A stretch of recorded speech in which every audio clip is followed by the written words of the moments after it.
नमस्कार दोस्तों, आपका अपने YouTube चैनल संपूर्ण हिंदी ज्ञान धारा पर एक बार फिर से हार्दिक स्वागत है। तो अगर आपने हमारे चैनल संपूर्ण हिंदी ज्ञान धारा को लाइक, शेयर और सब्सक्राइब नहीं किया है तो जल्दी से जाइए और हमारे चैनल संपूर्ण हिंदी ज्ञान धारा को आप लाइक कर लीजिए और शेयर ज़्यादा से ज़्यादा कीजिए। तो जो आज हमारी वीडियो होने वाली है वो होगी आदिकाल से। जो महत्वपूर्ण तथ्य मैंने उठाए हैं, जो हमारे आचार्य रामचंद्र शुक्ल जी की बुक है हिंदी साहित्य का इतिहास, उसमें से मैंने जो अच्छी अच्छी बातें हैं उनको कलेक्ट किया है और इस पीपीटी में रखा है। तो जो भी बच्चे मतलब नेट जेआरएफ या हमारे अन्य जो हिंदी साहित्य से संबंधित प्रतियोगी परीक्षाएं हैं उनकी तैयारी कर रहे हैं तो उनके लिए बहुत ही महत्वपूर्ण ये क्लास होने वाली है। तो चलिए अब हम देखते हैं क्या क्या महत्वपूर्ण चीज़ें इस क्लास में होने वाली हैं।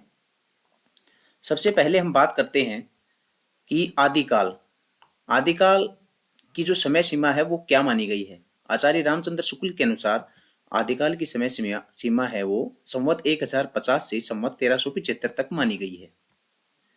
1050 से 1375 तक इसकी समय सीमा मानी गई है। आचार्य रामचंद्र शुक्ल जी कहते हैं, उस समय जैसे गाथा कहने से प्राकृत का बोध होता था, वैसे ही दोहा कहने से अपभ्रंश या प्रचलित काव्य का पद्य समझा जाता था। महत्वपूर्ण कोटेशन है आचार्य शुक्ल जी की कि उस समय जैसे गाथा कहने से प्राकृत का बोध होता था, वैसे ही दोहा कहने से अपभ्रंश या प्रचलित काव्य भाषा का पद्य समझा जाता था। आगे चलते हैं। हिंदी साहित्य का आदिकाल संवत 1050 से संवत 1375 तक, अर्थात राजा भोज के समय से लेकर हमीरदेव के समय के कुछ पीछे तक माना जा सकता है कि जो हमारे हिंदी साहित्य का जो आदिकाल है उसका समय 1050 संवत से 1375 संवत, यानी कि जिस समय राजा भोज का जो समय था, राजा भोज के समय से लेकर हमीर देव के समय के कुछ पीछे तक का जो समय है वो आदिकाल का समय माना गया है। राजाश्रित कवि और चारण जिस प्रकार नीति, श्रृंगार आदि के फुटकल दोहे राजसभाओं में सुनाया करते थे, उसी प्रकार अपने आश्रयदाता राजाओं के पराक्रम पूर्ण चरित्रों या गाथाओं का वर्णन भी किया करते थे। यही प्रबंध परंपरा रासों के नाम से पाई जाती है। ठीक है भाई, जिसे लक्ष्य करके इस काल को वीर गाथा काल कहा गया। महत्वपूर्ण है, वीर गाथा काल कहा गया। ठीक है भाई, कि जो उस समय राज दरबारी परंपराएं चल रही हुई थी कि जो राजा के दरबार में जाकर कवि उनके पराक्रम का, उनके शौर्य का वर्णन करते थे, उनको बढ़ा चढ़ा करके मतलब दिखाते थे। तो उन चीजों को, गाथाओं का जो वर्णन किया जाता था, उसी परंपरा को रासो परंपरा के नाम से जाना गया और उनको लक्ष्य करके ही इस काल को आचार्य रामचंद्र शुक्ल जी ने वीर गाथा काल कहा है। जनता की चित्तवृत्ति बहुत कुछ राजनीतिक, सामाजिक, सांप्रदायिक तथा धार्मिक परिस्थिति के अनुसार होती है। बहुत ही महत्वपूर्ण है। और जो हमारा अभी नेट का एग्जाम हुआ था दिसंबर 2023 में, तो उसमें ये क्वेश्चन पूछा गया था कि आचार्य रामचंद्र शुक्ल जी के अनुसार निम्नलिखित में से कौन कौन सी जो है ये परिस्थितियां नहीं होती हैं। तो तीन तो ये हमें दी गई थी कि जो राजनीतिक, सामाजिक, सांप्रदायिक और धार्मिक जो चार हैं, इनमें से तीन हमें दी हुई थी। सांप्रदायिक दी हुई थी, धार्मिक दी हुई थी और सामाजिक दी हुई थी। तो एक अलग दी हुई थी, तो उसके अनुसार हमें बताना था। तो ये महत्वपूर्ण है कि जनता की चित्तवृत्ति बहुत कुछ राजनीतिक, सामाजिक, सांप्रदायिक तथा धार्मिक परिस्थिति के अनुसार होती है। आगे चलते हैं। एक ही कवि विद्यापति ने दो प्रकार की भाषाओं का व्यवहार किया है। वो भाषा कौन कौन सी है? तो पुरानी अपभ्रंश और बोलचाल की देसी भाषा। जो विद्यापति हुए उन्होंने दो प्रकार की भाषाओं का जो वर्णन किया वो कौन कौन सी थी? तो पुरानी अपभ्रंश और बोलचाल की देसी भाषा। उन्होंने बोलचाल की भाषा को क्या कहा? देसी भाषा कहा। ठीक है भाई, तो कहा देसिल बहना सब्जन मीठा ते तैसन जपो अवट्ठा। अवट भाषा का भी वर्णन इन्होंने अपनी जो रचनाएं हैं कीर्तिलता, कीर्तिपता का, उसमें किया है। तो ये महत्वपूर्ण जो पंक्ति है ये विद्यापति की है। देसिल बहना सब्जन मिट्टा ते तैसन जपो अवट्ठा अवट्ठा। इसके बाद है विद्यापति ने अपभ्रंश से भिन्न प्रचलित बोलचाल की भाषा को देसी भाषा कहा। ये मैंने ऊपर बताया कि जो इन्होंने उस समय जो भाषा चली हुई थी उसको देसी भाषा कहा। आदिकाल को कुल 4 प्रकरणों में विभाजित किया है। आचार्य रामचंद्र शुक्ल जी ने जो अपना हिंदी साहित्य का इतिहास है उसके अंदर आदिकाल को 4 प्रकरणों के अंदर विभाजित किया है भाई। पहला प्रकरण है उसके अंदर सामान्य परिचय का वर्णन किया गया है। दूसरा प्रकरण है उसके अंदर अपभ्रंश काव्य की जो रचनाएं हैं उनका जिक्र किया गया है। तीसरा प्रकरण है उसमें देश भाषा काव्य के बारे में बताया है। और जो चौथा प्रकरण है उसके अंदर जो फुटकल रचनाएं हैं उनका जिक्र इन्होंने अपने हिंदी साहित्य के इतिहास में किया है। आगे बात करते हैं, भरतमुनि ने अपभ्रंश नाम न देकर लोक भाषा को देश भाषा कहा। जो भरतमुनि है हमारे दूसरी सदी के, तो उन्होंने अपभ्रंश नाम न देकर लोक भाषा को देश भाषा कहा। आचार्य शुक्ल ने माना अपभ्रंश नाम पहले पहल वल्लभी के राजा धारसेन द्वितीय के शिलालेखों से मिलती है, जिससे उसने अपने पिता गोसेन को संस्कृत, प्राकृत और अपभ्रंश तीनों का कवि कहा है। आचार्य शुक्ल का मानना है कि जो अपभ्रंश नाम है वो पहले पहल कहाँ में हमें मिलती है, तो जो राजा धारसेन द्वितीय हुए उनके शिलालेखों से हमें अपभ्रंश का पता चलता है। उनके पिता गोसेन को उन्होंने जो है संस्कृत, प्राकृत और अपभ्रंश, हमसे पूछ लेगा कि कौन कौन सी तीन भाषाओं का श्रेष्ठ कवि माना है, तो संस्कृत, प्राकृत और अपभ्रंश तीनों का कवि माना है। देवसेन की पुस्तक श्रावकाचार थी जो अपभ्रंश में प्रचलित हुई। उनका दूसरा ग्रंथ दब्ब सहाव पयास है। ठीक है, महत्वपूर्ण है दब्ब सहाव पयास, तो इसको याद रखिए, जिसको दोहों में लिखा गया है। जो देवसेन की तो कौन कौन सी रचनाएं हुई, श्रावकाचार और जो है दब्ब सहाव पयास। अपभ्रंश के अंदर ये प्रचलित थी श्रावकाचार, और जो दब्ब सहाव पयास है जिसको दोहों के अंदर लिखा गया है। पुष्पदंत के ग्रंथ आदि पुराण और उत्तर पुराण चौपाइयों में है। पुष्पदंत की रचनाएं कौन कौन से यह पता चलता है, आदि पुराण और उत्तर पुराण, और किसके अंदर, ये चौपाइयों के अंदर लिखी गई है। बौद्ध धर्म विकृत होकर वज्रयान संप्रदाय के रूप में देश के पूर्वी भागों में बहुत दिनों से चला आ रहा था। ये बिहार से लेकर आसाम तक फैले थे और इन्हें सिद्ध कहते थे। ठीक है भाई, तो सिद्ध जो हैं वो कहाँ तक फैले हुए थे, तो जो हमारे पूर्वी भाग हैं जैसे बिहार से लेकर आसाम तक ये लोग फैले हुए थे। बौद्ध धर्म से ये लोग अलग हुए थे। ठीक है, बौद्ध धर्म से निकलकर वज्रयान संप्रदाय के रूप में हमारे देश के पूर्वी भाग जो हैं उनके अंदर ये रहते थे। ठीक है, वज्रयान शाखा से मतलब जो बौद्ध धर्म की जो शाखा है, बौद्ध धर्म से ये विकृत होकर वज्रयान संप्रदाय के रूप में पूर्वी भागों में रहते थे। इनका जो मेन अड्डा था जहां ये रहते थे वो क्या थे, बिहार के नालंदा और विक्रमशिला इनके प्रमुख अड्डे थे।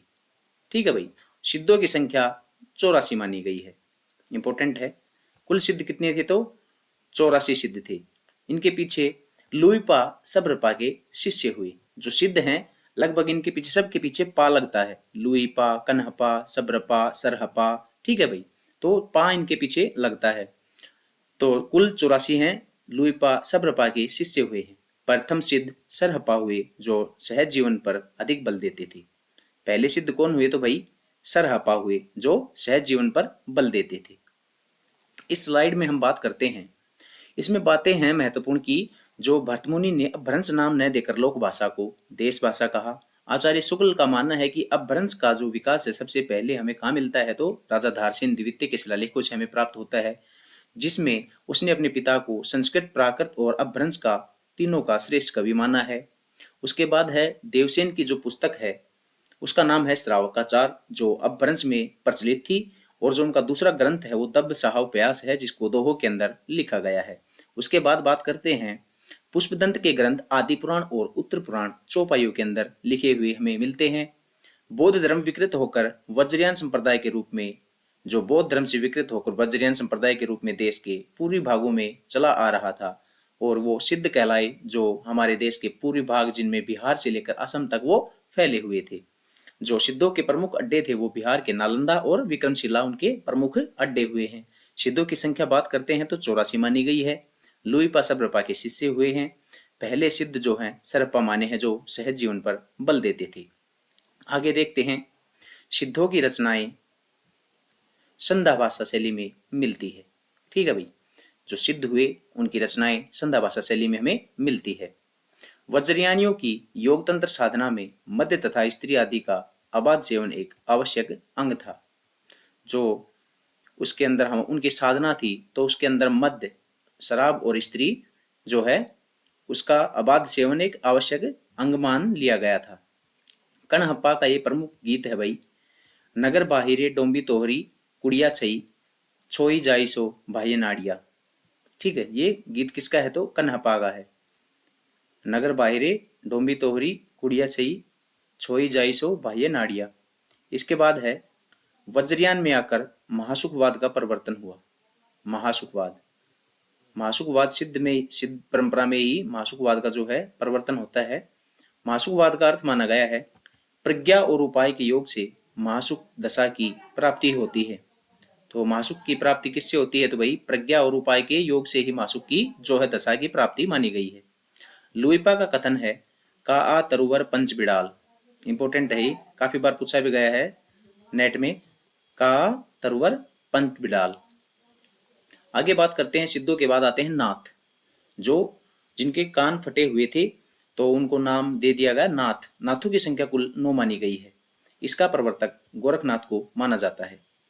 जो नाथ संप्रदाय के प्रवर्तक हैं वो गोरखनाथ हुए हैं। इनकी संख्या कुल 9 मानी गई है। नाथों ने घट के भीतर ही ईश्वर को प्राप्त करने पर जोर दिया है।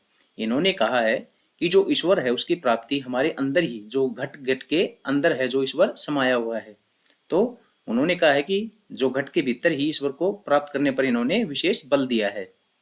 ये लोग कनफटे थे क्योंकि कानों में ये मोटे मोटे जैसे कुंडल पहनते थे, कानों के अंदर जो छेद करवा के ये कुंडल डालते थे, तो इनको कनफटे कहने लग गए थे लोग। इनकी जो भाषा है वो सद्दुकड़ी भाषा, इनकी भाषा है वो सद्दुकड़ी भाषा कही गई है। इनमें जो कबीर हुए, कबीर की जो रचना है साखी, बानी और रमणी। ठीक है, ये प्रमुख रचना है कबीर की, साखी, बानी और रमणी। ठीक है भाई, जिसमें साखी की भाषा खड़ी बोली है। हमसे पूछ ले कि जो कबीर की रचना है साखी, उसकी जो भाषा है वो कैसी है, तो जो साखी की भाषा है वो तो है भाई खड़ी बोली। ठीक है, और रमणी की भाषा है वो ब्रज भाषा है, ब्रज भाषा। साखी है वो खड़ी है, रमणी है वो ब्रज है। ठीक है, 3 इनकी रचनाएं साखी, बाणी और रमणी। इसके बाद है शुक्ल जी द्वारा अपने ग्रंथ के आरंभ में दी गई 12 पुस्तकों की सूची में से 12 जो कुल पुस्तकें हैं उनकी सूची में से 8 को देश भाषा काव्य में उन्होंने स्थान दिया है, जिनमें 6 का वर्णन इस प्रकरण में किया है तथा शेष 2 जो विद्यापति की पदावली और खुसरो की पहेलियां आदि को प्रकरण 4 में स्थान दिया गया है। जो प्रकरण 4 हमारा है फुटकल रचनाएं, तो फुटकल रचनाओं के अंदर विद्यापति की पदावली और जो अमीर खुसरो हुए हैं हमारे खड़ी बोली के कवि, उनकी पहेलियों को जो है प्रथम जो प्रकरण 4 में है उन्होंने स्थान दिया है।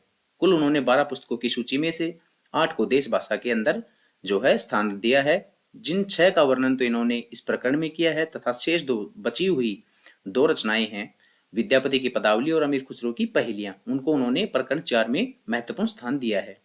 और जो प्रकरण 4 है उसके अंदर फुटकल रचनाओं को रखा गया है। अब बात करते हैं बिसलदेव रासो। बिसलदेव रासो के रचनाकार कौन है तो नरपति नाल्ला। इसके बारे में कहा है बिसलदेव में काव्य के अर्थ में रसायन शब्द बार बार आया है, अतः हमारी समझ में इसी रसायन शब्द से होते होते रासो हो गया। ये आचार्य शुक्ल का मानना है कि जो बिसलदेव के काव्य के अंदर रसायन शब्द का प्रयोग किया गया है उसी रसायन से होते होते ये शब्द रासो हो गया। श्रृंगार की दृष्टि से विवाह और रूठ कर विदेश जाने का मनमाना जिक्र इसमें किया गया है। जो अजमेर के राजा बिसलदेव हैं और उनकी जो राजा भोज की पुत्री हैं राजमती, उनका विवाह और जो राजा बिसलदेव का रूठ कर विदेश जाने का मनमाना वर्णन इसके अंदर किया गया है। हालांकि अंत में वो वापस आ जाते हैं अपनी जो है रानी के पास, तो उनके विरह और रूठ कर विदेश जाने का वर्णन जो है बिसलदेव रासो के अंदर किया गया है। यह घटनात्मक काव्य नहीं अपितु वर्णात्मक काव्य है। ठीक है भाई, यह घटनात्मक काव्य नहीं है अपितु वर्णात्मक काव्य माना है। इसमें सबसे पहले 12 मासा का जिक्र किया गया है। महत्वपूर्ण भाई ये भी कि 12 मासा का सबसे पहले जिक्र किसमें किया गया है तो भाई बिसलदेव के जो है अंदर 12 मासा का वर्णन किया गया है। जो बिसलदेव है वो 4 भागों के अंदर विभाजित किया गया है। बिसलदेव रासो 4 भागों में विभाजित किया गया है। ये देखिए, इसमें अजमेर के राजा बिसलदेव और राजा भोज की पुत्री राजमती के विवाह वियोग का वर्णन किया गया है। ठीक है भाई। बिसलदेव है, उसमें ही उन्होंने आचार्य रामचंद्र शुक्ल जी ने माना है कि जो रसायन शब्द का बार बार प्रयोग बिसलदेव रासो में हुआ है, उसी से हमारी समझ में ये बनता है कि रसायन से ही रासो शब्द की उत्पत्ति हुई। श्रृंगार रस की दृष्टि से ये विवाह और रूट कर विदेश जाने का जिक्र इसमें किया गया है। उन्होंने इस काव्य को घटनात्मक काव्य न मानकर वर्णात्मक काव्य माना है।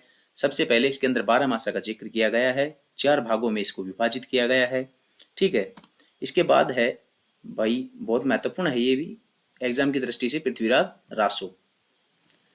इसके रचनाकार जो हैं चंद्रबरदाई हैं। पृथ्वीराज रासो के रचनाकार कौन है? तो चंद्रबरदाई। चंद्रबरदाई हिंदी के प्रथम महाकवि माने जाते हैं और इनका पृथ्वीराज रासो हिंदी का प्रथम महाकाव्य माना जाता है। अब हमसे पूछ ले कि जो पृथ्वीराज रासो है वो खंड काव्य है या महाकाव्य है, तो हमें पता होना चाहिए कि जो पृथ्वीराज रासो है वो महाकाव्य है। आचार्य रामचंद्र शुक्ल ने प्रथम महाकवि चंद्रबरदाई को माना है और जो इनका ग्रंथ है पृथ्वीराज रासो, उसको हिंदी का प्रथम महाकाव्य आचार्य रामचंद्र शुक्ल जी ने माना है। इसके बाद बात करते हैं वो कहते हैं कि यह ग्रंथ न तो भाषा के इतिहास और न साहित्य के इतिहास के जिज्ञासुओं के काम का है। वो कहते हैं कि यह ग्रंथ जो है वो भाषा के इतिहास और साहित्य के इतिहास के जिज्ञासुओं के काम का नहीं है। यह जो ग्रंथ है वो पूरा वास्तव में जाली है। तो आचार्य रामचंद्र शुक्ल ने जो है किस ग्रंथ को जाली माना? तो भाई पृथ्वीराज रासो को जाली ग्रंथ कहा है। अगर सबसे पहले बात करते हैं जो पृथ्वीराज रासो है उसके अंदर जो वर्णन किया गया है, तो सबसे पहला उसमें कौन सा महीना है जिसका जिक्र किया गया है? तो आषाढ़ महीने से इसका प्रारंभ माना गया है। किस महीने से भाई? आषाढ़ महीने से जो है पृथ्वीराज रासो का प्रारंभ होता है। इसके अंदर 69 सर्ग और 68 प्रकार के छंदों का प्रयोग किया गया है। इसलिए कि जो पृथ्वीराज रासो है उसके अंदर कितने प्रकार के सर्गों का जिक्र किया गया है, तो हमें पता होना चाहिए कि जो 69 प्रकार के सर्ग इसके अंदर प्रयोग में लाए गए हैं। 68 प्रकार के छंदों का प्रयोग किया गया है, जिसके अंदर कवित, छप्पे और दूहा तथा तोमर, ये प्रमुख रूप से जो है प्रयोग में लाए गए छंद हैं। कवित, छप्पे, दूहा, तोमर। ठीक है भाई। इसके बाद है यह प्रबंध काव्य है जिसमें पिंगल शैली का प्रयोग किया गया है। पिंगल शैली का प्रयोग इसके अंदर किया गया है और ये प्रबंध काव्य है। पृथ्वीराज रासो है वो एक प्रबंध काव्य है। ठीक है। इसके बाद इसके उत्तरार्ध को पुत्र जलहन ने रचा था। जो इसका उत्तरार्ध बचा हुआ था उसको इसके पुत्र जलहन द्वारा रचित माना गया है। ठीक है भाई। आगे बात करते हैं। तो आज के लिए इतना ही। आगे की जो हमारे शेष कुछ तथ्य बचे हुए हैं जो आदिकाल में, वो हम अगली वीडियो में जो है करेंगे। तो आज के लिए सिर्फ इतना ही। अगर आपको हमारी वीडियो अच्छी लगती है तो हमारे चैनल संपूर्ण हिंदी ज्ञान धारा को आप जरूर लाइक, शेयर और सब्सक्राइब करें। तब तक के लिए धन्यवाद। मिलते हैं जल्द ही एक नई वीडियो के साथ।